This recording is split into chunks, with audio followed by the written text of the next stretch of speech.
Les anciens salariés de l'usine Matra ont-ils été victimes de licenciements abusifs? C'est un procès hors norme qui s'est ouvert devant le conseil de prud'homme blésois hier, exceptionnellement délocalisé à Sud-Expo à Romorantin, vous le voyez, 10 ans après la fermeture de l'usine. 350 anciens salariés reprochent à leur ancien employeur de ne pas avoir pris de mesures de reclassement.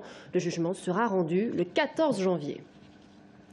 Scénario catastrophe au Conseil général d'Indre-et-Loire. Frédéric Thomas, en chef des opérations, une cellule de crise a été inaugurée aujourd'hui, une première dans le département.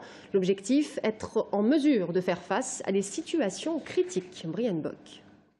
Nous ne sommes pas ici dans une salle de commandement des armées, mais au Conseil général d'Indre-et-Loire.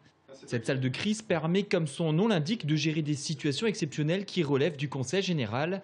Frédéric Thomas peut ainsi se transformer en chef des opérations. Nous, dans notre compétence, nous avons à la fois la gestion des routes, nous avons la surveillance des digues, nous avons les collèges. Et donc, dans les secteurs qui sont nos compétences, on a mis un dispositif de coordination.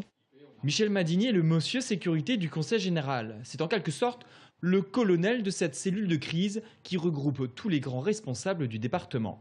Il doit pouvoir prendre en urgence des décisions avec Frédéric Thomas pour gérer des catastrophes naturelles comme des tempêtes ou des inondations. Et il a à sa disposition tout un arsenal technologique dont il est fier. Vous avez bien entendu un certain nombre de PC autour de la table qui correspondraient au poste de directeur ou chef de service impliqué dans la crise. Vous avez un système d'audioconférence, un système de visioconférence.